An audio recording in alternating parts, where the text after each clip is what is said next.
The massive crystal chamber filled with strange sounds as dozens of alien beings gathered for their monthly meeting.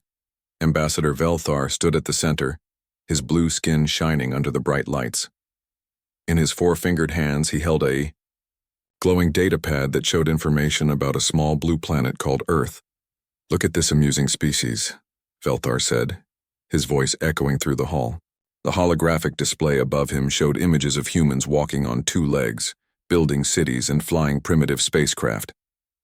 They called themselves the most advanced life on their world. A creature that looked like a giant insect clicked its sharp mouthparts together. This was Council Member Zektar from the Hive Worlds. "How long did it take them to achieve spaceflight?" he asked, already knowing the answer would be entertaining. 200,000 years, Velthar replied, causing ripples of laughter throughout the chamber. 200,000 years just to leave their own planet and reach their moon. The gaseous being floating near the back of the room shifted its cloudy form with what could only be described as amusement. Nithara was one of the oldest species in the Council, having achieved interstellar travel over 50 million years ago. "We accomplished the same feat in less than 10,000 years, she said, her voice like wind through leaves. "What have they done since then?" Velthar touched his datapad, and new images appeared in the air. "They have built exactly one small colony on their fourth planet. The colony houses fewer than 1 million beings. They consider this a great achievement." More laughter filled the chamber. A reptilian delegate named Sixron, whose scales changed color with his emotions, turned bright orange with mirth. 1 million. Our smallest outposts house more beings than that. What about their technology? Primitive beyond belief, Velthar continued. They still burn fossil fuels for energy. They fight wars over water and simple metals. Their weapons are crude projectiles and basic energy beams. They have not even learned to control their planet's weather. Council leader Zixandra raised one of her 12 tentacles for attention. She was ancient even by galactic standards, having lived for over 30,000 years. Her purple skin had seen the rise and fall of hundreds of civilizations. Have they made contact with any other species? None, Velthar said. They believe they are alone in the universe. They send radio signals into space, hoping someone will answer. But their signals are so weak they barely reach their own solar system's edge. The insectoid Zektar clicked again. Do they even know we exist?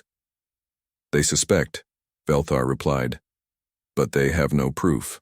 Some of their scientists theorize about life beyond their world, but their governments dismiss such ideas as fantasy. This caused the biggest wave of laughter yet. Many species in the chamber remembered their own first contact experiences when they learned they were not alone in the galaxy. Most had been ready for such a moment, having developed advanced technology and unified planetary governments. Humans seemed nowhere near such readiness. What is their social structure? Asked Sixron, his scales now shifting to green with curiosity. Chaotic, Velthar answered. They are divided into nearly 200 separate groups they call nations. These nations regularly fight each other over territory, resources, and ideas. They cannot agree on simple matters like trade or environmental protection. Nithara's gaseous form swirled thoughtfully. Have they at least achieved global communication? Yes, but they use it poorly, Velthar said. Instead of sharing knowledge and working together, they spread false information and argue about facts. Their communication network has actually made them more divided, not less. Council leader Zixandra's tentacles moved in patterns that indicated deep thought. She had seen thousands of species throughout her long life. Some had potential for growth and eventual membership in the Galactic Council. Others were destined to remain primitive or destroy themselves. What is their classification recommendation? Velthar consulted his datapad one final time. Based on their technological development, social cohesion, and potential for peaceful contact, I recommend Category 7 status. A collective murmur went through the chamber. Category 7 was reserved for the most primitive species, those barely worth monitoring. These worlds were checked once every few hundred years to see if anything had changed, but no resources were wasted on detailed observation. All in favor of Category 7 classification for the species known as humans from the planet Earth? Zixandra asked. Every being in the chamber raised their appendages, tentacles, or energy fields in agreement. The vote was unanimous. Motion carried, Zixandra declared. File their information with the other primitive worlds. Schedule next review in 500 years. Velthar touched his datapad, and Earth's file joined thousands of others in the vast galactic database. The information disappeared into electronic storage, forgotten by beings who measured civilization in millions of years and controlled resources across hundreds of star systems. As the Council moved on to discuss more important matters like trade disputes and territorial agreements, none of them noticed something strange in Earth's archaeological data. Deep beneath the planet's largest desert, human scientists had been studying mysterious signals, ancient frequencies that seemed impossibly old, and used technology that current science could not explain. The signals lay dormant in the sand, waiting for the right moment to wake up and remind the galaxy of something it had forgotten long ago. 3 months after the Galactic Council dismissed humanity as primitive, massive ships appeared at the edge of the solar system. The Velthari Empire had decided to expand their territory, and Earth's system looked like an easy target for conquest. Admiral Kim Dae-ho stood on the bridge of the UES Guardian, watching the enemy fleet approach through the main viewing screen. Each alien ship was enormous, some as large as Earth's moon, with dark metal hulls that seemed to absorb light. Their weapons glowed with dangerous energy, and their shields shimmered like heat waves. How many ships are we facing? Dae-ho asked. His tactical officer, Lieutenant Park So-young, checked her instruments with shaking hands. 57 large vessels, sir.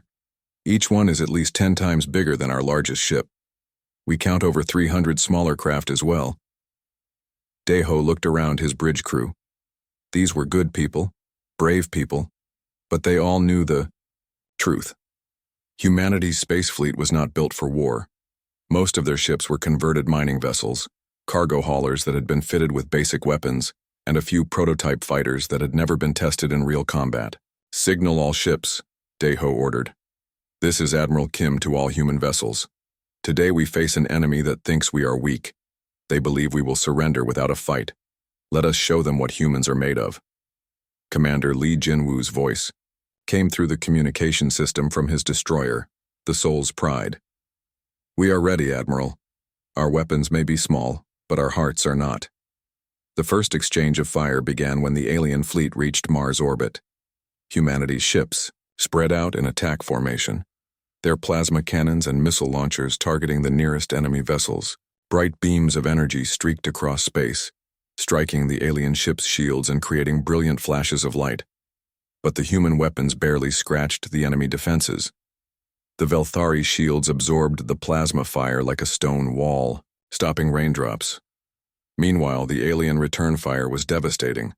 Purple energy beams cut through human ships like knives through paper, turning proud vessels into burning wreckage in seconds.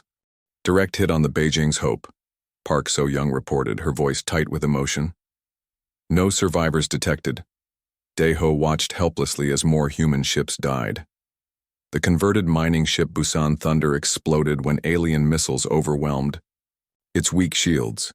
The prototype fighter New Soul spun out of control, its pilot unconscious or dead before crashing into an asteroid. Sir, we have lost over half our fleet, Park So-young said. The enemy has barely taken any damage. The alien commander, confident in his superior technology, sent a message to the human fleet. The translation came through clearly. Surrender now, primitive creatures. Your resistance is pointless. We will make your deaths quick if you stop fighting. Dae-ho's jaw tightened with anger and determination. Send a reply. Tell them humans do not surrender. More ships fell under alien fire. Commander Lee Jinwoo's destroyer took a direct hit to its engine section. Admiral, we have lost power, Jinwoo reported. Weapons are offline. They are moving in for the kill. Dae-ho realized that conventional weapons would never save humanity. Their technology was simply too primitive compared to the Velthari war machines. But there was one last option. Something so desperate that military command had hoped never to use it. For decades, Human archaeologists had been studying strange ruins found deep beneath the Sahara Desert. The ruins were impossibly old, far older than human civilization. Most mysterious were the signal generators found in the deepest chambers. The devices used technology that human scientists could not understand, broadcasting on frequencies that seemed to bend space itself. Military researchers had built a device that could activate the ancient signal system, but they had no idea what would happen. The signal would broadcast across the galaxy on wavelengths that should not exist, using power sources that defied known physics. It was humanity's greatest mystery and their last desperate hope. "Activate the Sahara Protocol," Deho ordered. Park So-young's hands hesitated over her control panel. "Sir, we don't know what that signal does. It could make things worse." "Look around us," Deho said quietly. "How could things get worse?" The lieutenant pressed the activation sequence. Deep beneath Earth's largest desert, ancient machines that had slept for countless years suddenly came to life. Energy flowed through circuits made of materials that did not exist in any periodic table. The signal that emerged was unlike anything in human technology. The broadcast reached beyond Earth's atmosphere, beyond the solar system, beyond the galaxy itself. It traveled through dimensions that had no names on frequencies that touched the very fabric of space and time. The signal carried with it something important: human DNA patterns, biometric signatures, and a desperate cry for help. In the darkness, between galaxies where no light had shone for millions of years, something heard the call. Ancient systems that had been waiting in the void began to stir. Massive structures, larger than planets, started to wake from their long sleep. Back in the solar system, the human fleet continued to fight and die. Deho watched his brave crews make their final stands, not knowing that their desperate signal had reached something that remembered humanity from long, long ago. The ancient guardians were coming home. In the cold darkness between galaxies, where no stars shone and no planets turned, something impossible began to happen. The ancient signal from Earth had traveled across unimaginable distances, reaching structures that had been sleeping in the void for over 1 million years. The first to respond was a massive vessel called Constellation Forge. It was not a ship, in any normal sense. The structure stretched for hundreds of kilometers in every direction, built from materials that seemed to bend light around them. Its hull was covered in geometric patterns that hurt to look at directly, as if they existed in more dimensions than human eyes could see. Deep inside the vessel, an artificial mind that had been dormant for 1 million years suddenly awakened. This was not a simple computer, but a consciousness that had been created by the most advanced human civilization that ever existed. It ran diagnostic checks on systems that current humanity could not even imagine. "Signal received," the consciousness said to itself in a voice that no one could hear. "DNA pattern confirmed. Terran origin verified. Threat assessment critical." The ancient AI accessed memory banks that contained the history of the first human empire.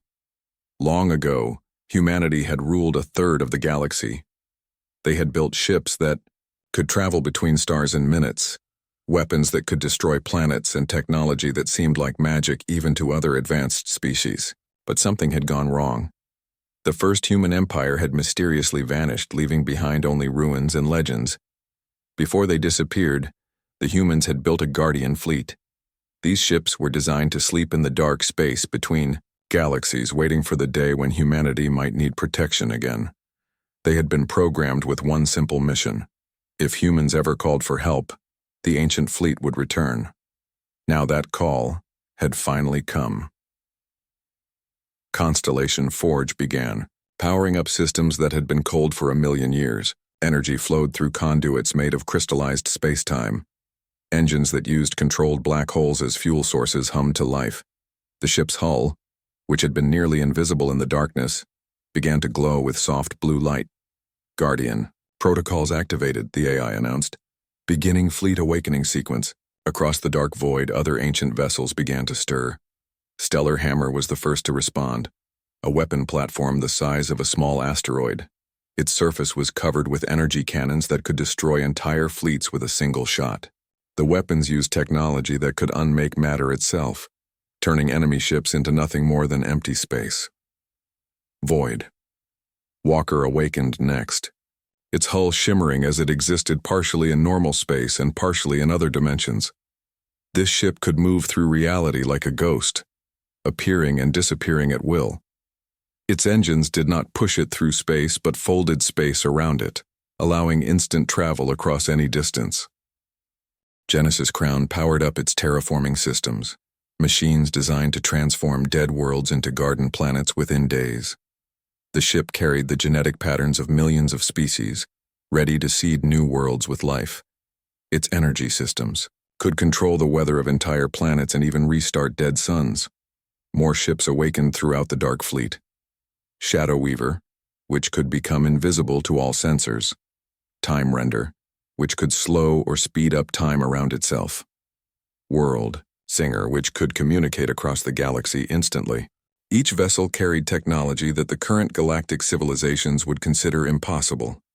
The ancient AI of Constellation Forge established communication with its sister ships. Status report, it requested. Stellar Hammer operational. All weapon systems at full power, came the first reply. Voidwalker ready. Dimensional drives charged, reported another consciousness. Genesis Crown standing by. Terraforming arrays online, said a third voice. One by one, the ancient fleet reported ready status. There were hundreds of vessels, each one capable of destroying entire star systems or creating new ones. Together, they represented the most powerful military force that had ever existed. Mission parameters confirmed. Constellation Forge announced to the fleet. Our creator's descendants are under attack. The enemy is unknown but appears to use standard galactic technology. Threat level. Minimal to our capabilities. The fleet began to move. These ships did not travel through normal space like other vessels. Instead, they folded reality around themselves, stepping through dimensions that had no names. What should have been a journey of millions of years took only hours. As they traveled, the ancient AIs shared information about the current state of the galaxy. They learned about the Galactic Council, the various alien empires, and the current level of technology being used. To minds that remembered when humanity ruled the stars, the modern galaxy seemed primitive and backward. Analysis complete, Stellar Hammer reported. Current galactic technology is approximately 1 million years behind our capabilities. Enemy fleet poses no significant threat. Confirmed, agreed Voidwalker. Their weapons and shields operate on principles we mastered before entering dormancy. Constellation Forge processed this information with satisfaction. The beings attacking humanity had made a terrible mistake. They thought they were conquering a primitive species with no defenses. They had no idea that humanity's real guardians were awakening from their long sleep. Prepare for emergence, the command ship ordered. Target Sol system. Mission: protect our creator's children. Rules of engagement: demonstrate overwhelming superiority. Make them understand that humanity is not defenseless. The ancient fleet prepared to return to normal space, ready to remind the galaxy why humanity had once been feared and respected among the stars. Admiral Kextar stood on the command deck of his flagship, watching the primitive human ships burn in the vacuum of space. The Velthari commander felt pleased with how easily the conquest was proceeding. These humans fought bravely, he admitted, but their weapons were toys compared to his empire's technology. Sir, we are detecting strange readings on our long-range sensors, reported his science officer, a thin Velthari with nervous movements. Kextar barely looked up from the tactical display showing the dying human fleet. What kind of readings? Massive gravitational distortions approaching from outside the galaxy, the officer said, his voice shaking slightly. The signatures are unlike anything in our databases. The objects appear to be moving faster than our physics say is possible. The Admiral finally turned his attention to the sensor data. What he saw made no sense. The readings showed enormous masses traveling through space at speeds that should tear apart any known material. Even more impossible, the objects seemed to be warping space-time around themselves as they moved. Sensor malfunction, Kextar declared. Run a full diagnostic. Sir, I have run 3 diagnostics. The readings are accurate. Something very large is approaching our position. Before Kextar could respond, space itself began to ripple above Earth's moon.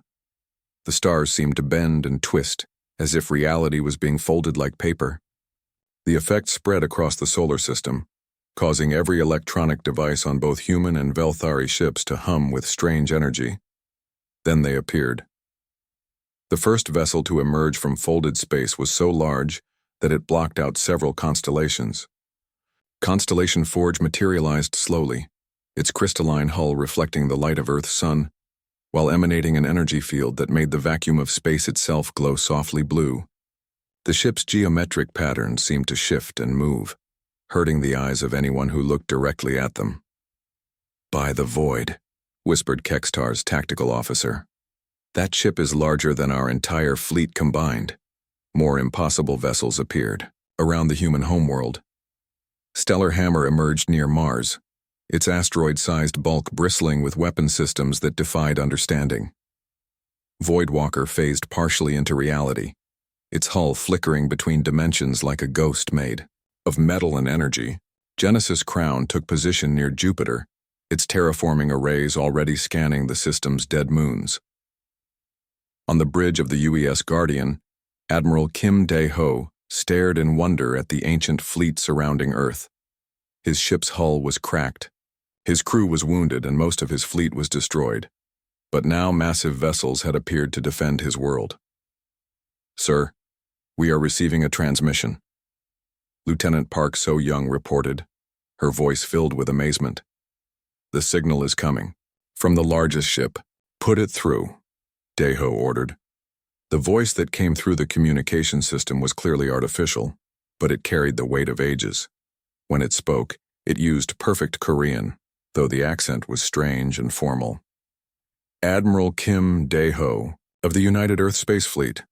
I am the consciousness of Constellation Forge, guardian vessel of the ancient Terran Collective. We have received your distress call." Dae-ho's mouth fell open. "Terran Collective? I do not understand. Who are you?" "We are your inheritance, Admiral. We are the fleet built by your ancestors 1 million years ago, before the first human empire vanished from the galaxy. We have been waiting in the dark between stars for the day when humanity would need our protection again."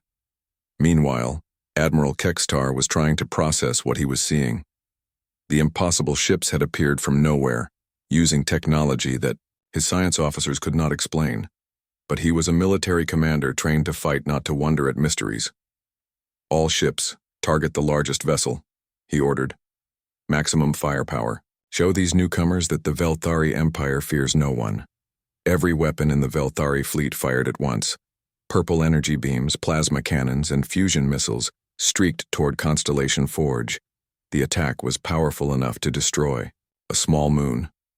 The ancient ship did not even attempt to dodge. The weapons struck its hull and simply disappeared, absorbed by energy fields that the Velthari had never seen before. Constellation Forge remained completely undamaged. "Impossible," Kextar breathed. "Nothing can withstand that much firepower." Stellar Hammer's response was swift and absolute. A single beam of pure energy lanced out from the weapon platform, striking Kextar's most powerful dreadnought. But the beam did not simply destroy the enemy ship. Instead, it unmade it completely, erasing it from existence so thoroughly that not even atoms remained. Where the massive warship had been, only empty space existed. The effect was not violent or explosive. The ship simply stopped being, as if it had never existed at all. The other Velthari vessels detected no debris, no energy signature, no trace that one of their mightiest ships had ever been there. "What kind of weapon was that?" Kextar's science officer asked in a terrified whisper. Before anyone could answer, Voidwalker demonstrated its own capabilities. The ghost ship phased 3 Velthari destroyers into parallel dimensions, trapping them in spaces where they could never return. Genesis Crown began altering the gravitational fields around several enemy cruisers, crushing them like tin cans under the pressure of artificial gravity. Admiral Kim Dae-ho watched the ancient fleet effortlessly destroy his enemies. These were not just ships, he realized. They were the guardians of humanity, returned from legend to protect their descendants in their darkest hour. News of humanity's impossible fleet spread across the galaxy, faster than light itself. Emergency communication channels crackled with panicked messages as governments, military leaders, and scientists tried to understand what they had witnessed. The Velthari Empire's defeat had been so complete and so shocking that many refused to believe the reports. On Nexus Prime, the crystal halls of the Galactic Council erupted in chaos. Council leader Zixandra's 12 tentacles writhed with anxiety as she called for an emergency session. Representatives from dozens of species arrived within hours, their faces showing fear, confusion, and disbelief. "Show us the battle recordings again," demanded Sixran, his reptilian scales shifting through colors of distress. The holographic display filled the chamber with images from the Sol system. They watched in silence as ships larger than moons appeared from folded space. They saw weapons that erased matter from existence and technology that bent the laws of physics. Most disturbing of all, they heard the ancient AI speaking to the human admiral in a language that predated their civilizations. Ambassador Velthar, who had laughed at humanity just months before, now trembled as he spoke. "The Archaeological Division has been working around the clock. They have found references to something called the First Human Empire in our oldest archives." Gasps echoed through the chamber. The insectoid Zektar clicked his mandibles nervously. "How old are these references?" "Over 800,000 years," Velthar replied. "The texts speak of humans who ruled a third of the galaxy before mysteriously vanishing. We always assumed these were myths, stories told by primitive species who had never actually seen advanced technology." Council leader Zixandra accessed her personal memory banks, searching through 30,000 years of accumulated knowledge. Deep in her oldest recollections, she found fragments of legends her teachers had told her as a young being. Stories of the star builders, the reality shapers, the beings who could create and destroy worlds with their thoughts. "I remember now," she said quietly. "My ancestors spoke of the first ones, humans who possessed technology that seemed like magic. They ruled justly, but vanished without explanation, leaving behind only empty worlds and mysterious ruins." The chamber fell silent as the implications became clear.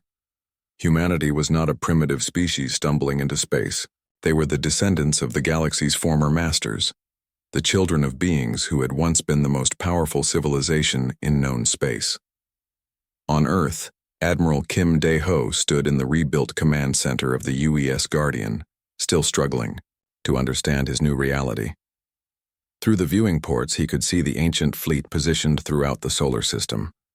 Each ship was a masterpiece of technology that his species would need thousands of years to understand. The voice of Constellation Forge spoke to him again, patient and gentle like a teacher addressing a student. "Admiral, your species has many questions. We will answer them as best we can." "Why did the first human empire disappear?" Dae-ho asked. "What happened to our ancestors?" "They made a mistake that nearly destroyed the galaxy," the ancient AI replied. "They became too powerful, too confident in their abilities. They tried to ascend beyond physical existence, to become beings of pure energy and thought. The experiment failed catastrophically." The AI paused, accessing memories that were older than most stars.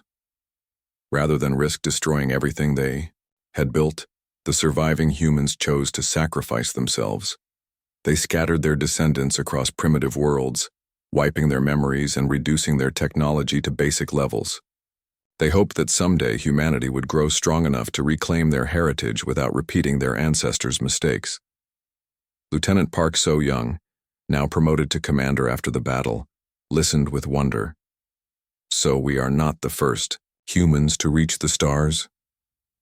"You are the second awakening," Constellation Forge confirmed. "And this time, you will not be alone. We carry the knowledge and wisdom of your ancestors, but we also carry their warnings. We will guide you, protect you, and teach you, but we will never again allow humanity to risk everything in pursuit of ultimate power." Across the galaxy, the other species began to understand their new reality. The Galactic Council sent desperate messages to Earth, requesting meetings, offering treaties, begging for forgiveness. The same beings who had laughed at humanity's Primitive technology now feared that the returned guardians might seek revenge for their dismissal. But when Earth's response came, it surprised everyone. The message was delivered by Admiral Kim Dae-ho himself, speaking on behalf of both current humanity and their ancient protectors. To the species of the galaxy, he began, we do not come seeking conquest or revenge. Our ancestors ruled through strength, but we have learned that true leadership comes through cooperation. We offer partnership, not domination. We extend friendship, not fear. The ancient fleet began moving throughout the galaxy, not as conquerors, but as protectors. Genesis, Crown restored dead worlds to life. Stellar Hammer defended peaceful species from aggressive empires. Voidwalker carried messages and knowledge between distant civilizations. Humanity's second rise had begun, but this time they would lift the entire galaxy with them. The descendants of the Star Builders had returned, tempered by loss and guided by wisdom, ready to fulfill their true destiny among the stars. The galaxy would never forget again that when humanity calls for help, powers beyond imagination answer their cry.